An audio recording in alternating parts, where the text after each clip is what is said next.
Our Father, who art in heaven, hallowed be thy name. Thy kingdom come, thy will be done, on earth as it is in heaven. Give us this day our daily bread, and forgive us of our trespasses, as we forgive those who trespass against us. And lead us not into temptation, but deliver us from evil. For thine is the kingdom, and the power, and the glory forever. Amen. I pledge allegiance to the flag of the United States of America, and to the republic for which it stands, one nation, under God, indivisible, with liberty and justice for all. Welcome everybody to the regular meeting of the board. Let's go. 6:30. Roll call.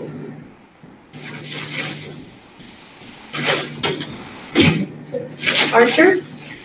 Yes. Carpenter? Yes. McElroy? Yes. Stotsberry? Yes. McKee? Yes. Moving on to the administrative side. We're going to start with Kathy. Kathy's here to share some preschool updates with us. And as you know, Kathy was scheduled to be with us last month, but unfortunately lost her father. And just appreciate the tough time she's going through while also continuing to do a great job for us. So Kathy was scheduled to talk preschool, and she's here to talk preschool. Okay. Well, I have numbers that we have so far for next year, for next school year. As of today, we have 86 enrolled. We have the room capacity for 110. Of those 86, 25 of them are enrolled. And they come from Caldwell, Switzerland, Barnesville, Rolling Hills, Cambridge, and this year Marietta City. They're from all over. And of those kids, 8 of them are kiddos with IEPs, and 3 are medically involved. Even with COVID, the parents are willing to send them to school. I think they see the importance of being in class. So we keep Lauren in our fold so she can help us through a lot of things, and she does a great job. So as far as assessments, we have given the Hegarty assessment at the beginning of the year, the middle of the year, and 2 weeks for giving it the final one of the year. And so far we have at least 65% progress. With most of the classes we're 85 or higher. We're also collecting documentation for the early learning assessment and the goal, which is our curriculum's documentation system. And it's huge. It marks a good level if you read the system. Creative curriculum is a curriculum that we started purchased, I think, last year, and we really got involved with it this year. And we actually collect evidence through photographs, videos, notes, checklists, things of that sort, and we put them into this creative curriculum gold system. And what it does is it takes the documentation and it sorts it, so when you want to do an activity, you would pull that and it tells you these are the children that need to do this for this activity. It differentiates for you. And it is a fantastic tool. You can tweak it, but it's all right there for you. You don't really have to put a whole lot of thought into it. The creative curriculum also has provided Mighty Minutes, which are just little activities you can do when your kids are maybe standing in line at the bathroom. You know, that in preschool, bathroom's a big deal, and it takes forever. So why not do something, you know, that would allow you to reinforce some of the skills. So that's one of the things we really like about it. We also have been working on improving our story read-alouds. So we've been working on increasing vocabulary, print awareness, and listening comprehension. Kids are really picking up on it. And even the 3-year-olds, when I was in there at the beginning of the week, what they have, what they know about a book already is phenomenal. They know where to start, they know what the title is, they know the author, and I just think it's amazing for 3. We're practicing letters, numbers, shapes, colors, those kind of things. And one thing we've really worked hard this year to do is to incorporate STEM in preschool. And what we like to do is kind of look at what the older grades do and then figure out a way to make it work in preschool. So it's been a challenge for us, but it's been fun, and the kids love it. I know Kelsey Parks does a lot in her room, and Fox is aware of what she She's a rock star. Yeah, she's Through amazing. in and throughout. She is phenomenal. Like, I couldn't ask for a better influence. I mean, she's amazing. And Sheena just pairs perfectly up with her. Yeah, they threatened me not to. They were just a match. I mean, the first week you could tell that they just complimented one another. And it makes me teary-eyed to think how much my daughter looks up to. You know, when she's acting like Miss Parks, in her pretend sessions, it's really cool. She's awesome. And she's so involved, and there's lots of STEM going all day. She really is good at hands-on activities. I mean, we introduced paper pencils so we can get them ready for kindergarten. I mean, she does that and hands-on. Yeah. So Yeah. It's been a blessing. We also are right now, and I shouldn't say we, but Morgan has been putting together a field trip day for us where we don't go off the campus, but we have a field trip on the campus. It looks like the FFA will provide a petting zoo for us, and the food class is going to do something with them in the greenhouse. The art class is going to make something for them for Mother's Day, so I'm surprised. And we haven't heard back yet from the Fab Lab, but she did contact them too. So we thought, nothing's open for us to go to, so why not do something here? We need something. Also, I know you guys have talked about tuition and what to do for next school year. I have heard of more and more schools adopting free tuition, and Dan and I have talked a good bit about it. Do you have any questions? I did forward the document that we shared back and forth where you responded to my questions, so you've all been copied on that.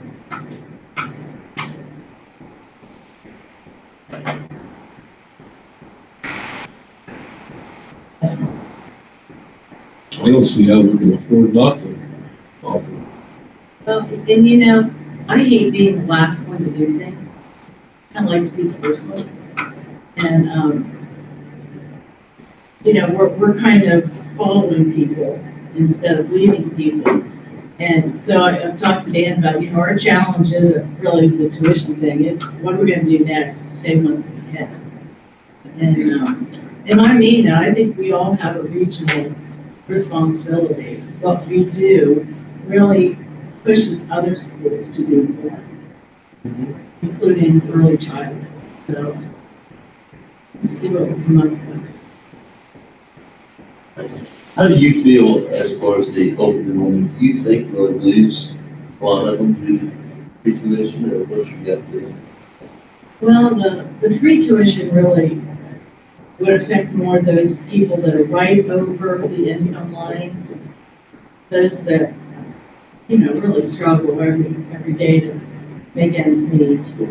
The ones that don't have a whole lot of money, free, and the ones who apply, they don't mind.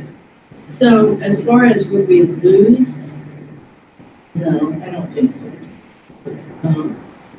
But I don't know people that say are deciding to go to Caldwell or stay at Caldwell, maybe because it's free, might come here for a better program, and we do have a better. If we were free too, I don't know. I just like to keep things in that are more better here.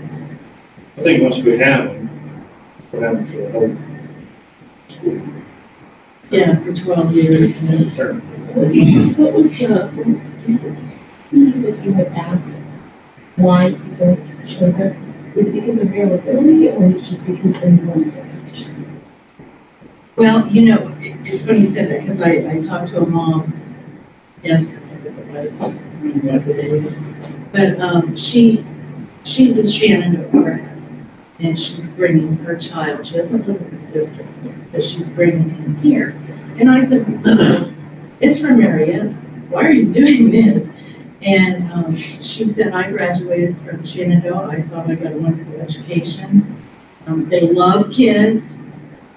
They're doing great things, and I want my child to go here. So I think as long as when you keep your grads happy, they want their kids to come here. So that's kind of a way to bring them in. So it's more equivalent, right? Yeah. You have Yeah. fun. And I do have people put on their enrollment packets.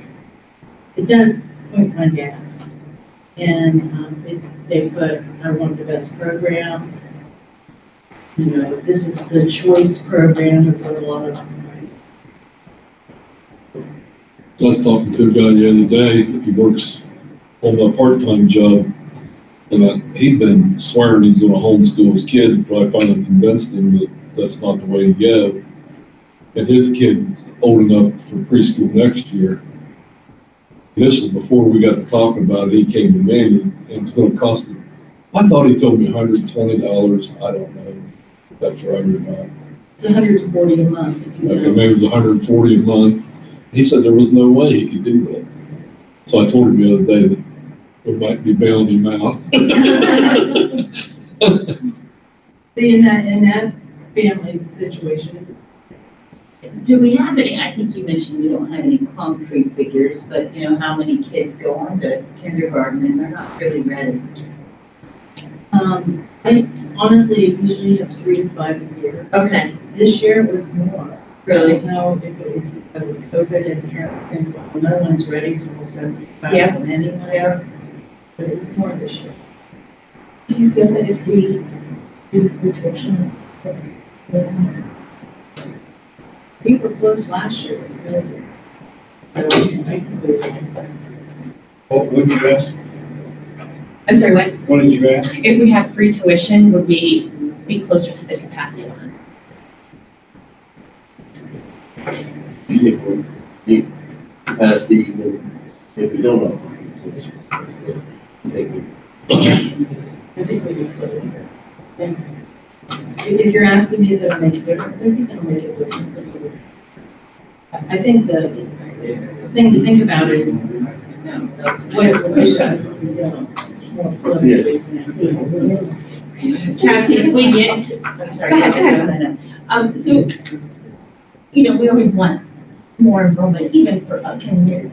So if we continue with this, do we feel that our kindergarten classes are going to continue to extend to a point? Well, I Or is that personally getting don't that part believe, worse? well, I personally don't believe that reducing the class size makes a big difference.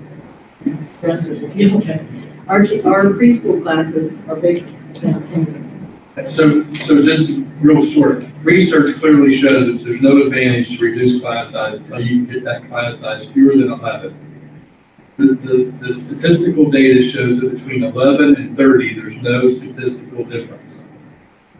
We are significantly below the average class size in the state. We're significantly below. Yeah. But, if preschool numbers increase then, and we keep people, which we have shown we're doing, it will increase the number all the way down. It is, if you look at the kindergarten screening, you have to think that our investment in preschool and increasing capacity has been, besides our high school programs and keeping kids here, it's been our #1 way to build enrollment. Yep.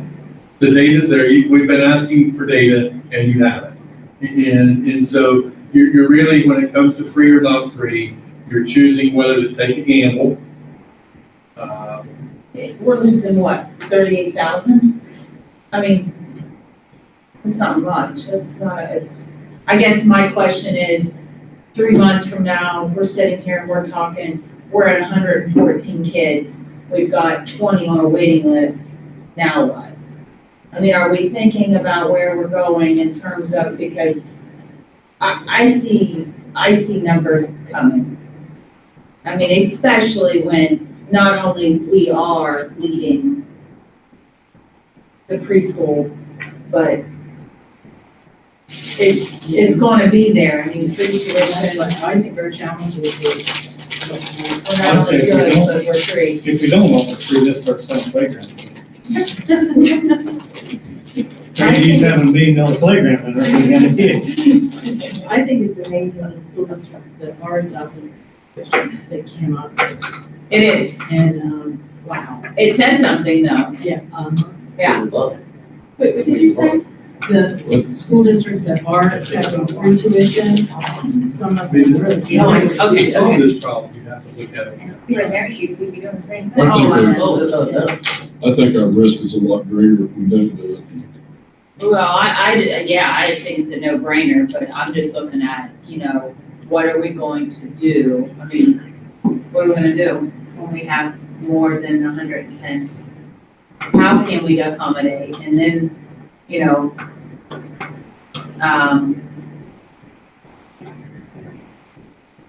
Exactly. yes. All we need is another room. It's one way to list. We rent a church. We're ready to expand.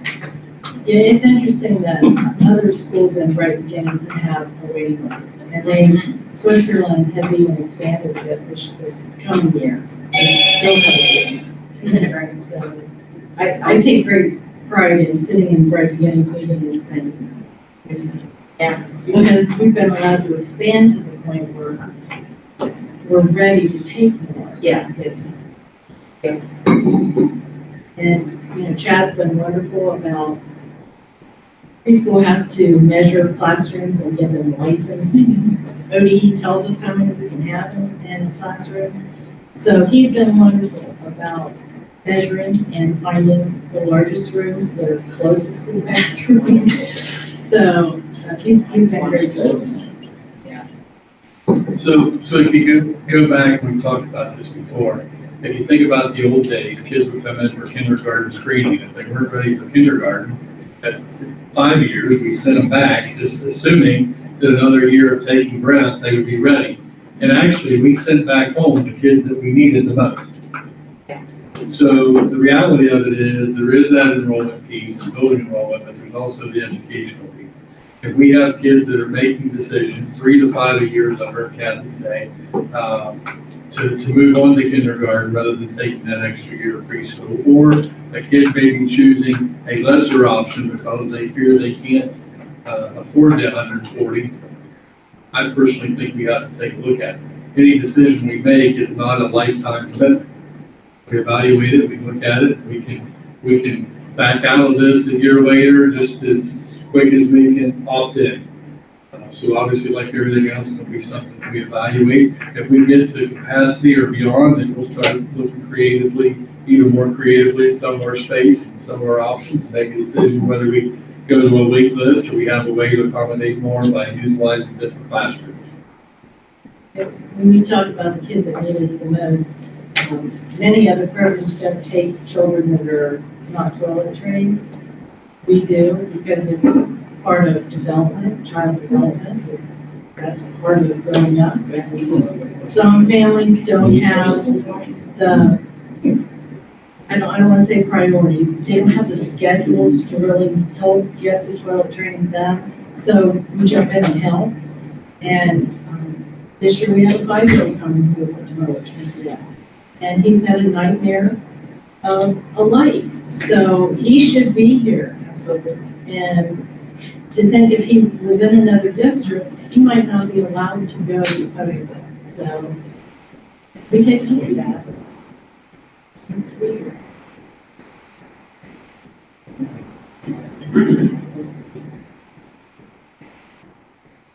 to weigh in on it? Discussion? No board, no official board action.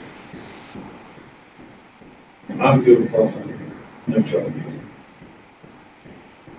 I guess how do we exemplify even more so than we've already done, how good we are with preschool?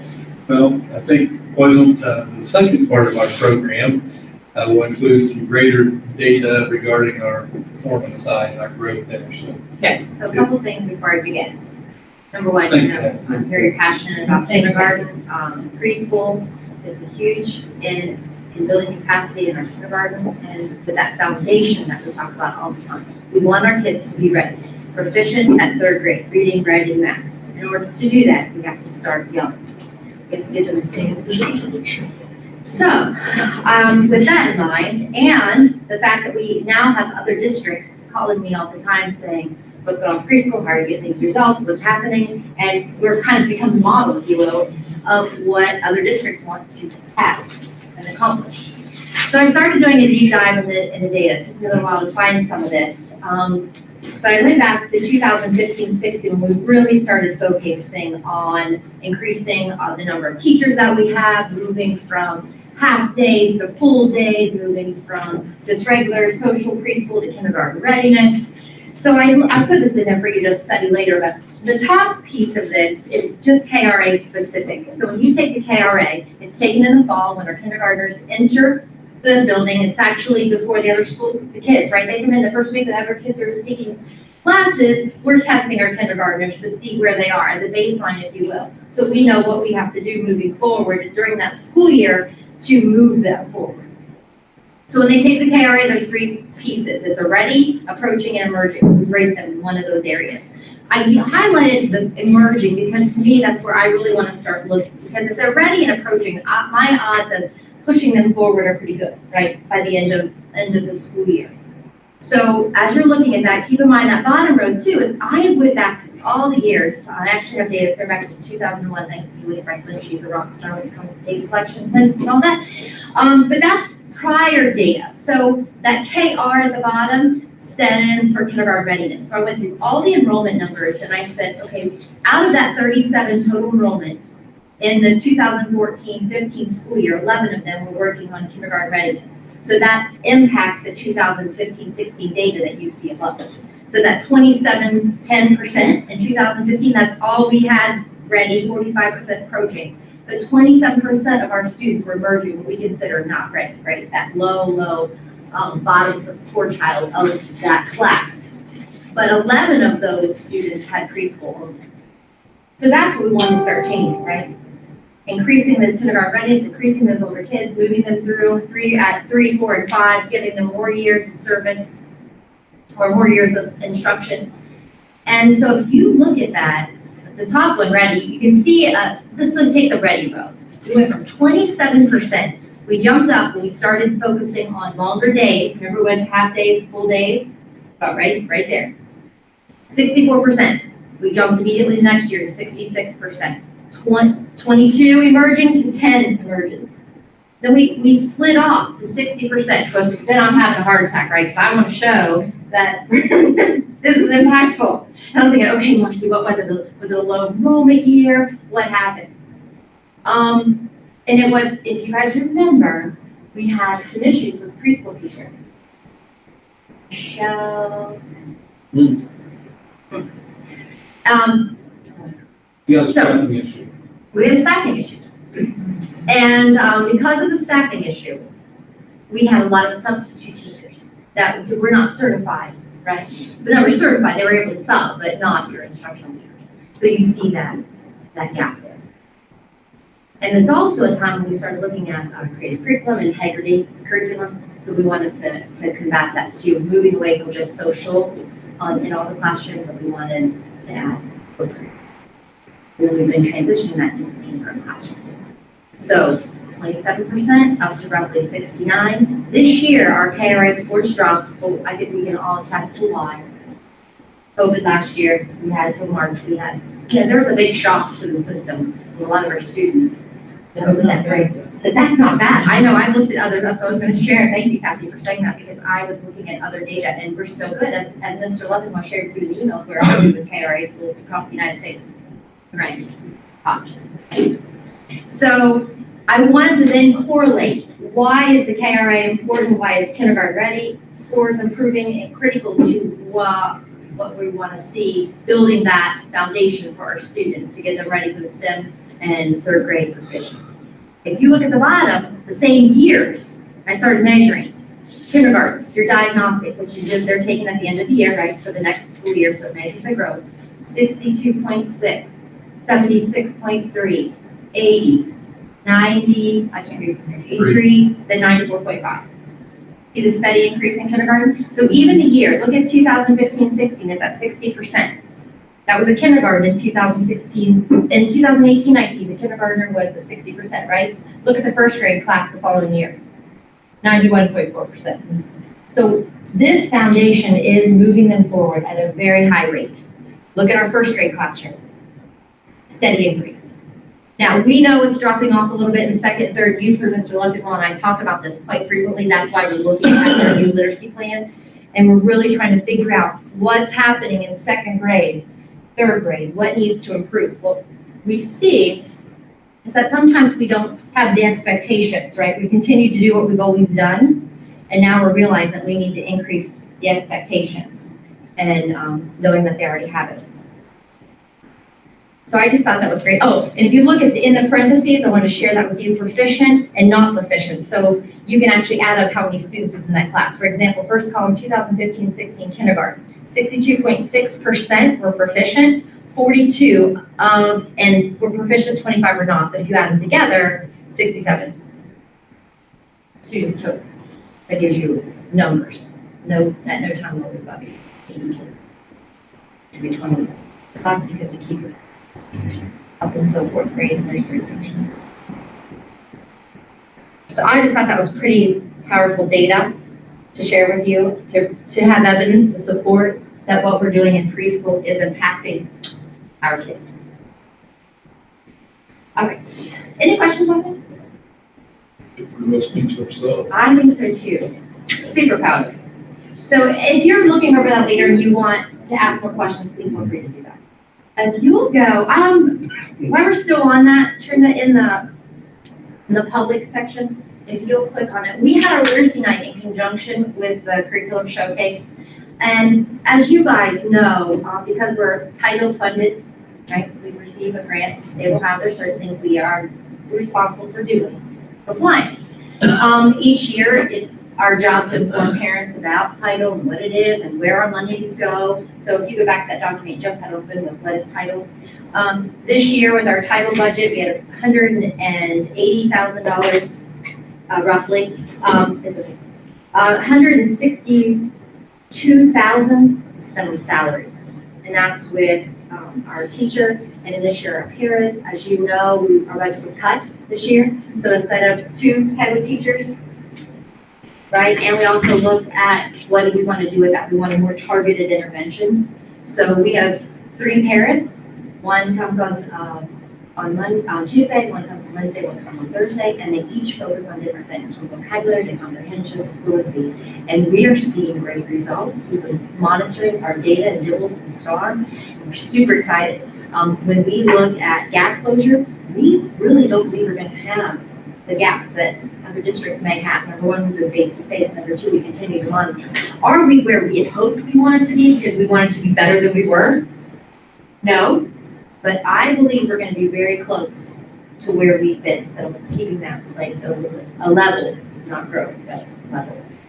But purchase services, around $12,000. That's when we purchase our STAR Renaissance. That's our tool that we use to measure our assessment tool. We use that data to inform the instruction, as Kathy was saying, with her Haggerty assessments in preschool. We use STAR, we use DIBELS in our K3 and 4 to inform instruction, inform our flexible grouping, inform the differentiation that takes place in the classrooms.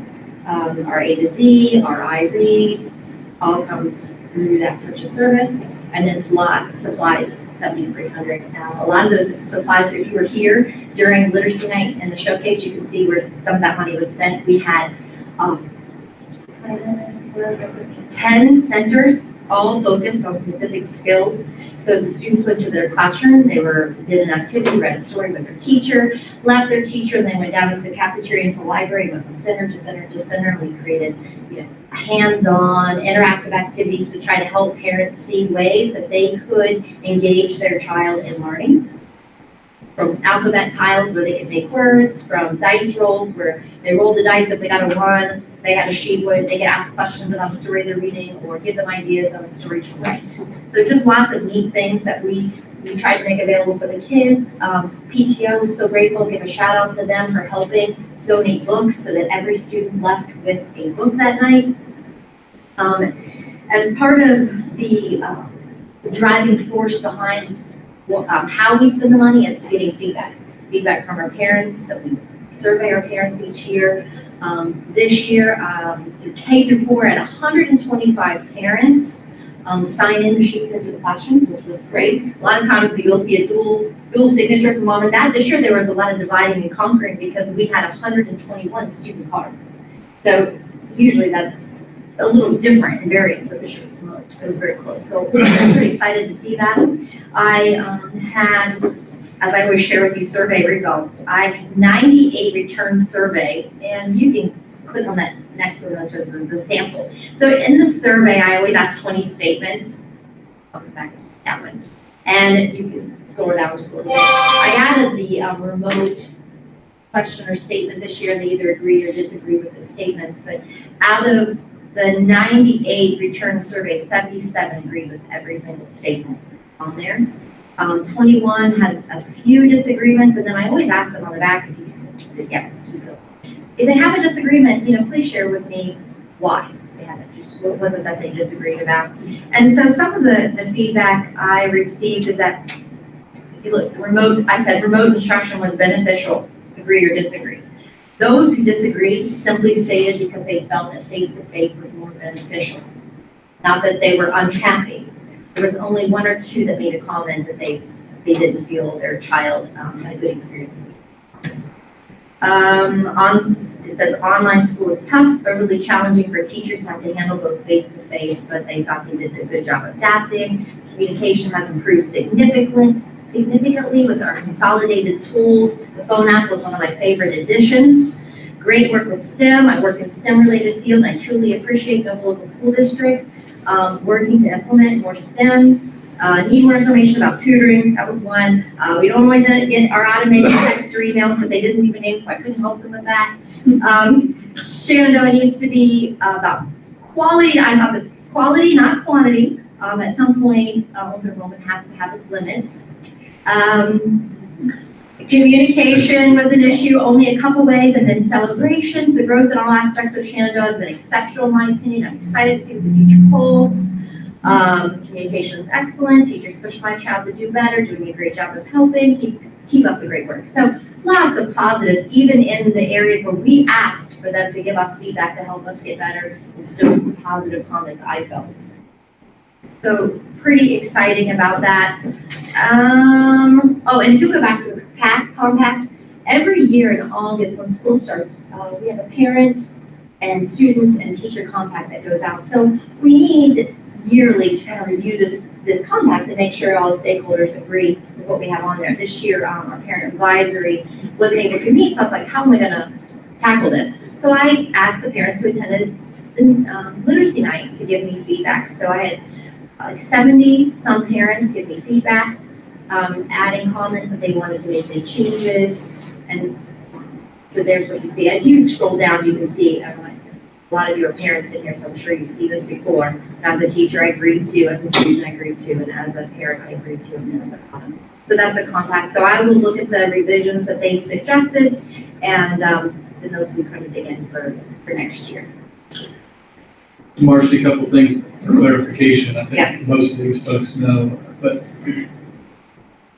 if you look at those increase in our scores, if you remember, when we expanded preschool, we said the additional cost should be offset by eventually being able to reduce some of the remediation services, the second title teacher.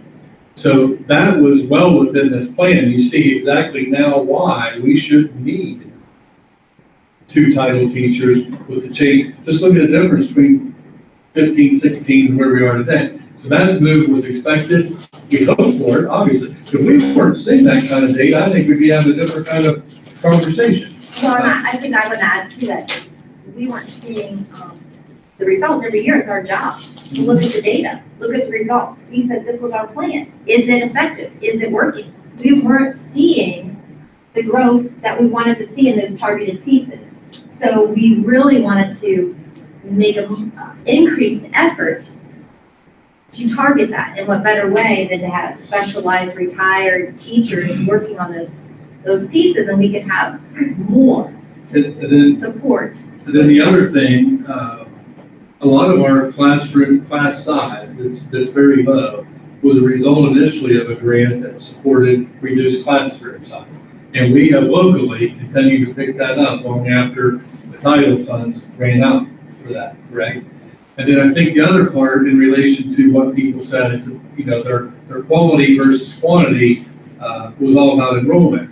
Well, I think people have forgotten that in 2014, we reduced 8 positions in this district. We've since been able to bring them back because of our enrollment. So the reality of it is our enrollment at one time was spiraling. It's likely that we would not have stopped at 8 positions, we would reduce more. So, you know, that's very much, I mean, honestly, it sounds kind of like a staff comment. But the reality of it is, thanks to our enrollment, we've recalled 8 positions that were once cut. Our local budget now takes care of what was paid through title and the reduced classroom size initiative. And then the fact that the reduction of the title teacher is completely 100% in line with the increase in improved data that we see coming out of preschool. Any questions? Good job. So, in the executive folder agenda, the student experiences, the next piece. But to follow along with the parent surveys, you're gonna see youth truth, or we talked about Strength Finders 2.0, we talked about the Explorer survey, that's all taking place here in the next week. I always survey students and I always survey parents, but this is the student experience survey I was talking to you about during the retreat. Now I have the data to share with you. So our 5th through 12th grade students took this survey, and if you can see on the left, the color domains, hope, engagement, belonging, and 21st century learning. This is an assessment that we took prior, haven't taken it for a few years, and now we're taking it again. So the first review I'm giving you is the actual data from this year in the same review. So in the first column, you see it's the whole district. So 74% of our student population are getting answered with 5s or 4s. So they had an option to answer 1, 2, 3, 4, or 5. So 74% of our kids answered with a 4 or a 5 in the rubric. At the high school, 75% answered with a 4 or 5, and at the elementary, 73% answered with a 4 or 5. And you can see, I won't have to read it to you for engagement, across there, belonging, and then before, in 21st century replaced management, classroom management. So we wanted to measure it. And then you kind of scroll down through there just a little bit, and then we'll come back up. So just. And I'd say before you scroll on, when you think about 5 being the highest, and you see all those scores of 4s and 5s in a COVID year, this is a direct reflection of quality staff work around these areas. I mean, in the most difficult of times, our numbers have remained consistent with years prior to. It's just amazing. Absolutely. So when you look at the mean, I felt that was important because 5s and 4s, right, would have a mean of 4 or higher. So if it's 3.97, that means there was a 3%. But I highlighted that just because that was one of the lower areas for us to look at. Just keep going and scroll down through. There's the engagement one. International high school, again, minor. Belonging. And then the 21st century, and I really want you to see that so you can see the questions, because I know you've seen the other questions in the past. books, most of them. But there's the 21st century question, so that's what we're tracing out. Like a lot of learning, challenging. Now this piece, when you take your time to look at it, this one's the now and then comparison. I dug back through the data. In 2016, this is what our student population is saying at the district percentage versus now. Obviously, management was then, we have 21st century now, so you can just look at the difference in co-engagement. And then if it's highlighted clear across here, that means it's remained a common concern. But if you look at the mean averages, you'll see that increase.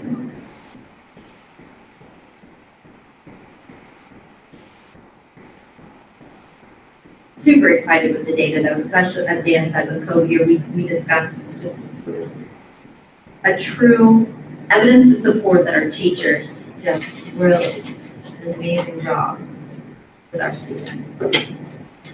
And keeping them engaged and motivated, providing them hope throughout this pandemic.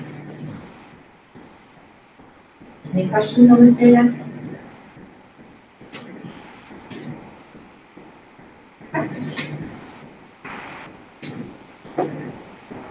Okay. Good job. Very impressive numbers.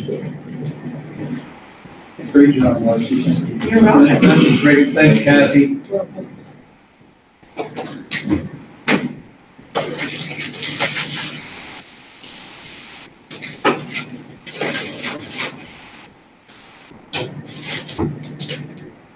Nothing else administrative, right? No. All right, we're gonna move on to the treasurer's report. I have the minutes of our last meeting for your approval. Any questions, comments? Motion? McElroy, second. Second. Archer? McElroy, Yes. Archer, Yes. Carpenter. Yes. Stottsberry, Yes. McKee. Yes.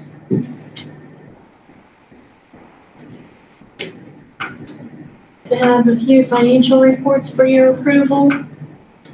We have the financial summary.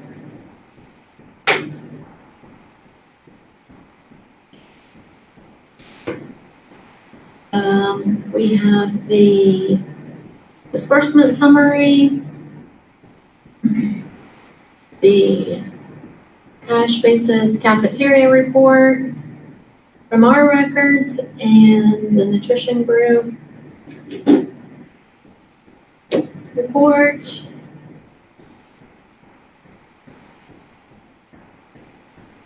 Any questions? Motion? Motion. Carpenter, second. Stottsberry? Carpenter, Yes. Stottsberry, Yes. Archer, Yes. McElroy, Yes. McKee.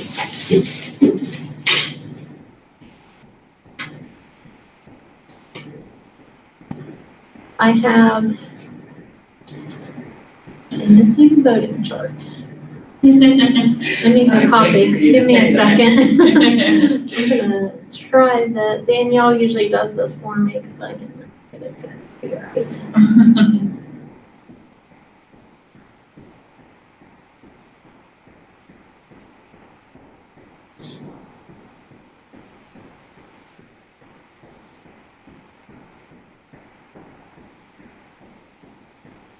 Nice. Good job. Amazing. Okay. Look out, Phil.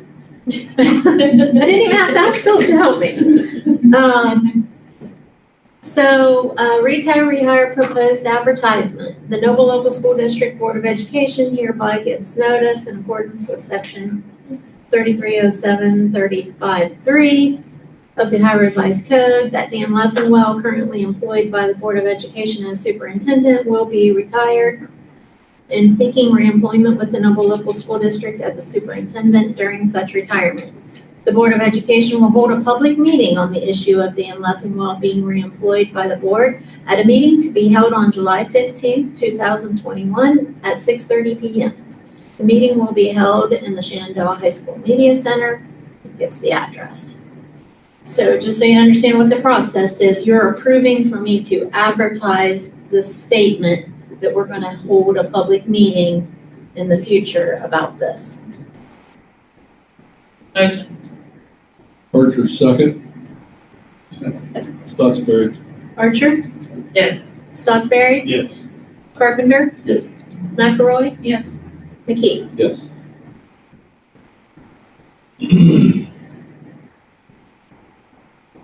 And I did have that then and now certification on here, but I'm actually going to remove that because Tacey contacted me today and told me that there was a misunderstanding. It was really close to the cutoff because the PO was dated April 1st and the invoice was dated March 31st. It was just 1 day difference, but I guess there was just there was a later place on the invoice where it said it was actually April 1st. So we are able to remove that and we won't need to then and now certify it. So I'm just going to hit delete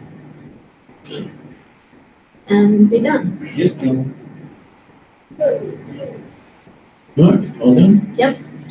And the man, superintendent's report. Okay, item 5.1, you see several personnel issues, including the additions to the substitute contracts for Mark Smith and Dalton Ray, and you also see one supplemental contract for Motion. Motion. Carpenter, second. Second. Archer. Carpenter, Yes. Archer, Yes. McElroy, Yes. Stotsberry, Yes. McKee. Yes. Item 5.2 is a list of business matters, several dealing with potential trips in the future, involving the band. See different things there. You see a couple customary things, rejoining membership at the Ohio High School Athletic Association, distance learning consortium, and also a list of, I believe, if I counted correctly, 84 graduates out of Shenandoah High School. Made it, huh? Yes. What are we selling? I have District I assets. have pictures, but not a list. So I did ask Justin to provide a list. It's auditorium seats. Yeah. It's some old classroom furniture. It's mostly stuff that will be removed because of our work in phase 4. Motion. Stotsberry, second. Archer. Stotsberry, Yes. Archer, Yes. Carpenter, Yes. McElroy, Yes. McKee. Yes. We really wanted to get that item here approved tonight, so once we run the auction, we want things to be picked up as it's being taken out. Get it and We're go. not, yeah, what day do you We're work not on the messing auditorium around. seats? What day are you tearing it out? We know that we want it to go. It's going to either go here into someone's home or here in the dumpster. Can I store it in the building up there? Also, 20 years. Mr. Mashu had inquired about selling the old band uniforms.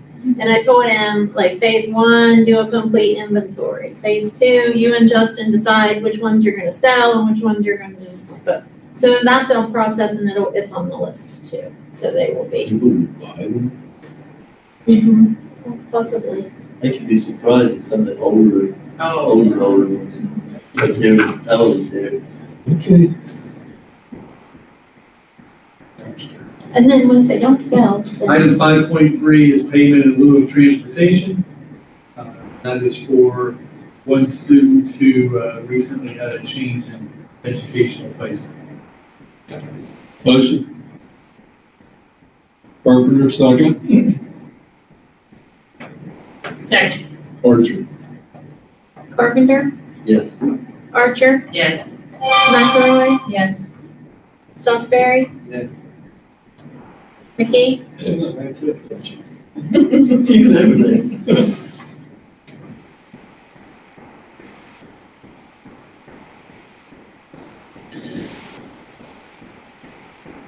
So, item 5.4 is asking for your approval for us to proceed with the purchase of real estate.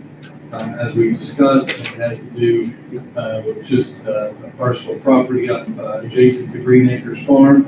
And it was just actually this evening when we were able to get resolution of all the necessary documents from legal. Does it have a price in it? Second. Yes, sir. The attachment, sorry. Got it. So while you're thinking about this, I would like to show you something.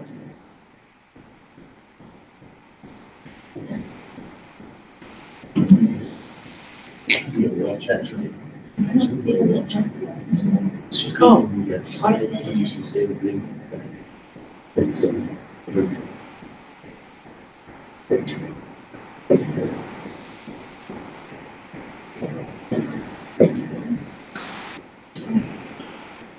So there's been a lot of discussion, and a lot of people have called because, the word's out there that we're buying this property for $118,000. And obviously everybody's just elated because they feel like we got a fantastic deal. Okay, but here's the issue. Now, but I'm showing you this because this is the same thing I've used with our staff and I've used with at least a dozen community members. If I told you I was buying 6 acres of farmland for $118,000, you would have to think, what are these people thinking? Okay, but everybody makes that statement with the idea that you're selling it as an investment to resell in the future. Well, if that were the case, this would be the worst investment in the record of human life. But now if I tell you that it's $118,000, and I ask you, what's 2,300 represent? That's the cost per year over a 50-year period. So $2,300 a year for 50 years out of a $19 million budget. Okay, so now, what's $325,000 represent? Somebody just take a guess. It says what you're going to get back from that investment. If over 50 years, we just keep one kid here that might have opted to go somewhere else over a 50-year period, that's $325,000. And what if we got one? How'd you come to that? What's I know it's long. $6,500 a year, roughly, over 50 years. So who says you may get more, you may get less. But it's $650,000 over a 50-year period if you just keep one and get one, or keep two and don't get in it. Okay, so now, don't even take this 118, take the total cost of the property and the farm. And we didn't buy this to resell, we bought it to use, and we bought it to enhance. So let's assume that we didn't do the farm at all, and our neighbors up the road did, and we lost 20 kids to that option. There's a cost of not taking action. I mean, we've got to change our thinking. If we do nothing, we hold on to all our money because nowhere in our mission does it says he who has the greatest bank account at the end wins.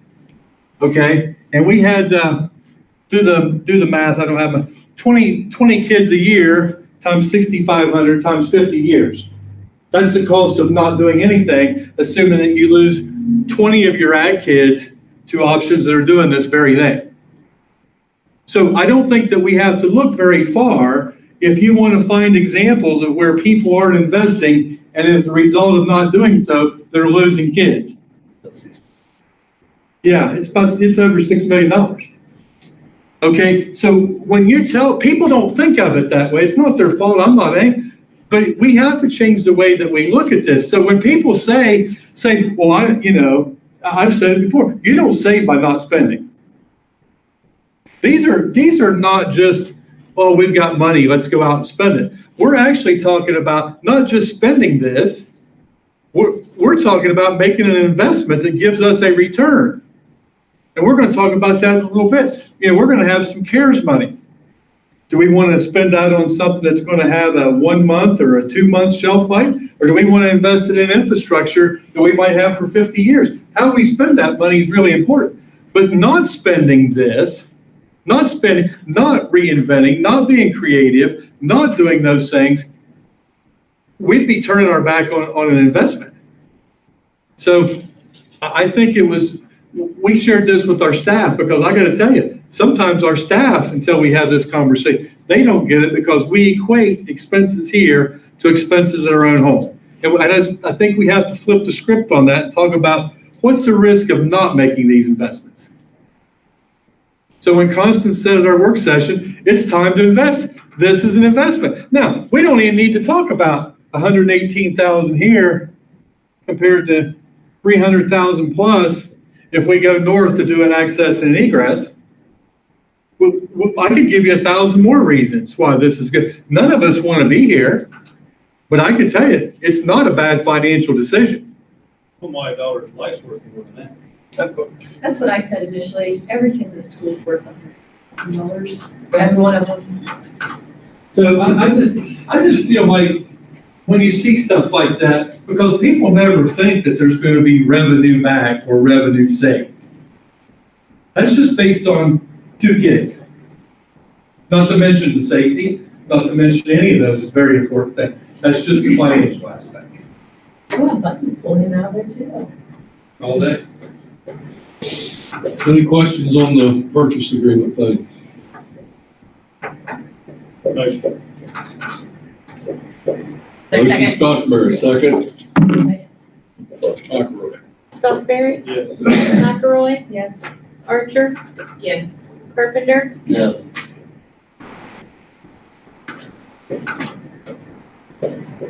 McKee. Yes.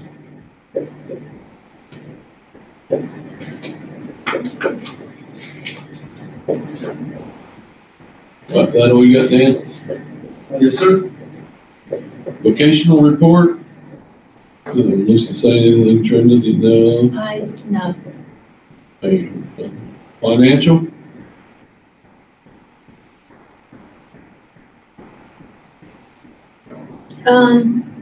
I actually said everything. We did have our audit finance committee meeting right before this meeting tonight. So if any of the rest of you are interested, all of the documents are attached in a separate meeting agenda. And so we went over our reconciliation, which is the proof that our banks and our books balance. Our investment information is in there. Our copy of our draft audit report is in there. A copy of our MSP audit is in there. Our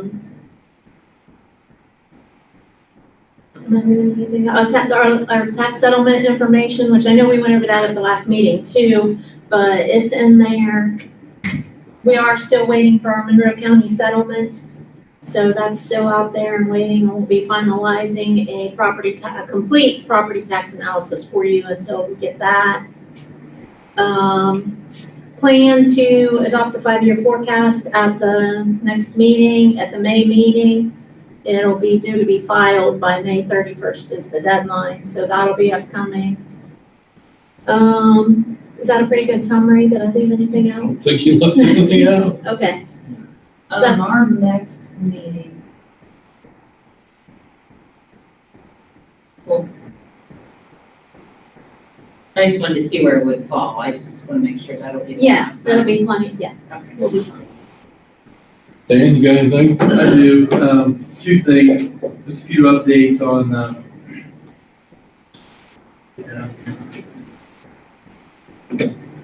phase 4 in Green Acres. I've got a handout regarding each for you.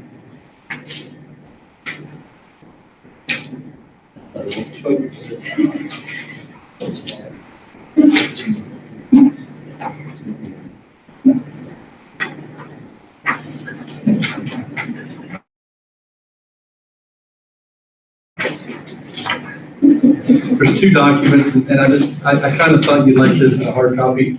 So I did share with you that our phase 4 project, when actual pricing came in, we passed a resolution not to exceed $2 million back in the fall.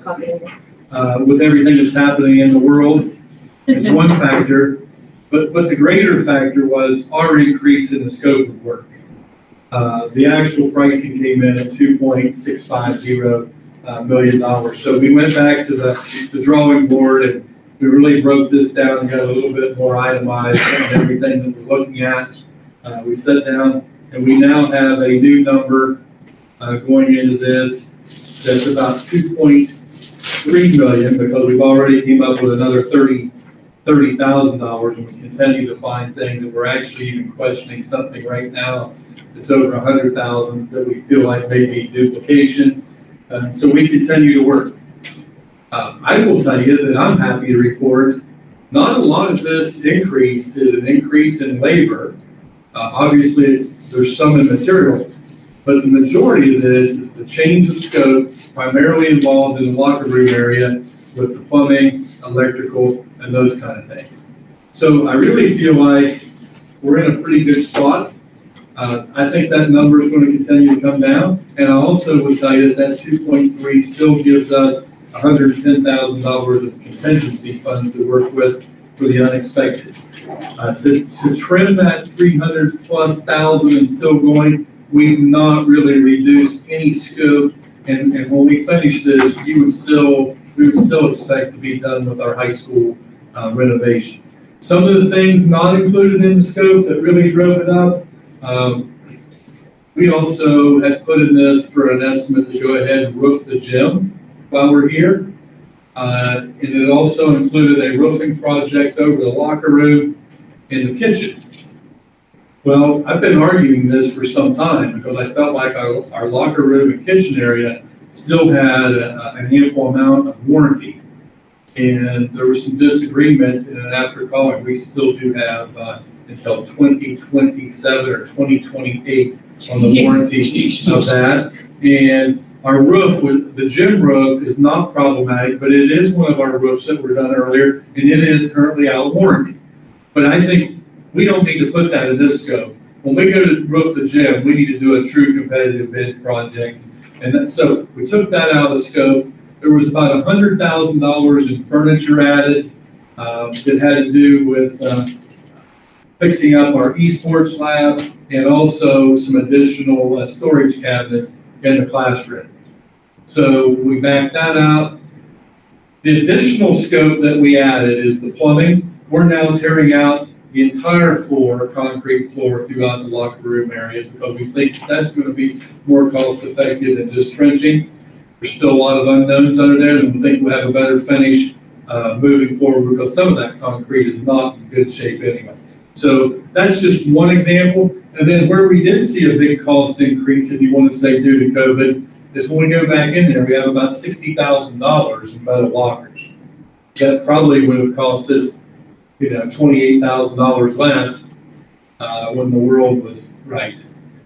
So we really, I have to tell you, that meeting when they turned over 2.650 was not a good time to be in here. But then after you get into it and really look at it on an itemized basis, I think that we're good. Now, the next steps, what we have planned, and I got sidetracked, Trent and I are also working with someone to identify through this comprehensive list, which of these things can we use our ESSER funds or our coronavirus relief funds to help offset. And I really would stand here and tell you, different than when I put the email out last week, I believe that we're going to be able to get this within that $2 million and possibly even below that with the help of those funds and further reductions. So I'm comfortable moving forward.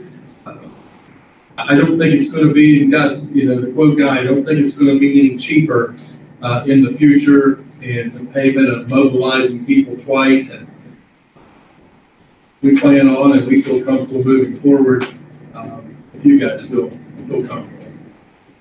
And you have a list as itemized as I have it right now. And I have a few things here marked on my list as well. One of the things that we're looking at, I'll give you an example, under auditorium improvements, on the second page, you see $104,346 for stage lighting, sound, and microphones. And if you go back to the next to the last page, you see auditorium, new sound, stage lighting, et cetera, $174,000. I'm sure that there's some duplication there. And so we're cleaning that up now. But you can just imagine, even if all of it or 50% of it is a duplication, we're making a lot of headway. We also saved an astronomical amount by going for DPC. Yes, I mean, at least 200 plus yes. Yeah, and by making that move. and they also reduced, and I can't say enough about Davis Pickering. They've been a really good partner. They also stepped up and reduced their fees, almost $50,000. That's awesome. Maybe it's time for them to be a partner at the farm. Talk to It's all in, them. Get old Dan. I had more leverage before they took 50 off. I kind of lost some ground. I think he kind of knew it was gonna. Come at him. So I think in that short period of time from last Thursday, I think it was when I sent you that note, so we met at 8 o'clock yesterday morning. I think we made a lot of ground. I think the next couple of steps, I think, are even going to take us even further. And I think, I've got it on the list to talk about later, but as we think about the use of those ESSER funds, I think there's a whole host of things that can be used on.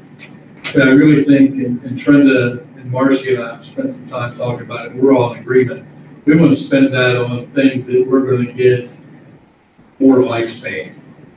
I don't, if we have a summer tutoring need, for example, we're going to do that. If kids need help filling the gap, we do that every year regardless of ESSER funds, and we're going to continue that. But I don't think investing ESSER funds in summer programming that's a one-shot deal in the summer and only serves 5 to 10% most of your students is a good investment of those dollars. We do that every year. This year's going to be no different. The world didn't change. We're still going to help kids that need help. But I think long-term investment of these dollars should really be looking at our infrastructure and things that are really designed to have the impact that those dollars are meant to have. So, the second document you have, we do meet next Tuesday. We're still on schedule to talk about the RFQ, which stands for Request for Qualification. So this first stage, this is the general criteria that was sent to potential bidders, and they need to request, the RFQ asks them to announce their intentions, that they're interested, and for us to do background checks to make sure that they're qualified to do such work. The next step after that would be a pretty quick turnaround and give us your proposal, which would include the dollar amount, design plans, and those things. So we're right on the step. I think it's Tuesday afternoon that we open up the list of folks that are requesting a review of their qualifications. And I know that I have personally seen at least 3 or 4 different folks expressing interest. Now, whether they follow through, but I know that we've had at least 3 or 4, and I know that there were already 3 on the list. So I'm thinking right now that we've sent packets of information to at least 7 or 8 potential members. Yeah. So any questions? So everybody here in agreement with moving on with phase 4? I mean, just so we know where we stand. I mean, once we get how much the total is, right? Well, you've already approved the $2 million expenditure, and that would be for phase 4 in fiscal year 21. So the question is, do you want to cap phase 4 at $2 million, period, which would mean going back and reducing the scope that we've identified? Or let's say it stays at 2.33 million and we spend all of our contingency, but then we would come back to the board and ask for a fiscal year 22 overage of whatever goes over $2 million. Or allocate some of the money to government. Yeah, that's what I mean. I think once we look at that, I don't think there's any question this number is going to fall within your $2 million. We take a couple moratoriums. Trenda likes that. Yeah, that's all, we only need two. Or, You got or, 13. or You just pay for we it. could just pay, put another transfer into the BI fund. And this is the 95% set of drawings, if you want to see that, it's what it's here. I think everybody's good with it. I mean, it is what it is. We can't do nothing about it. Well, like, I think two good points too, that, we have to remember mobilizing again, the cost of that, like Dan mentioned. And then also, you know, it's doubtful that the prices are gonna go down if we wait till next year. Like, So, it's not gonna, one part of the grant, we're risking that it will go up. one part of the grant process that we're getting ready to submit a grant this week, we have to have actual quotes of the items we intend to purchase if we receive. And everybody's telling us that the quotes they give us today are only good for 5 days. 5 days. 5 days. And that's, I just priced the shed, it's only good for me. It's gonna be- So like one of the things that we have on the grant wish list would be a pickup, you know, for the farm. And when we had a couple of people just give us a quote on everyone's, good for 5 days. Jeez, yeah. 30 days would be the norm, wow, fine. So make your mind up. It's like, yeah, it's gonna be quick, I think put it in the mail Friday. We're gonna start having meetings every 4 days. Another bit of good news along these same lines, we did apply for, we haven't received word yet, but we did apply for that $40,000 match BWC money for our storefront, which is a part of phase 4 project as well. So, You done? That's it. All right, I'll now accept the motion to enter into executive session and consider matters recorded to be kept confidential by federal law, regulation,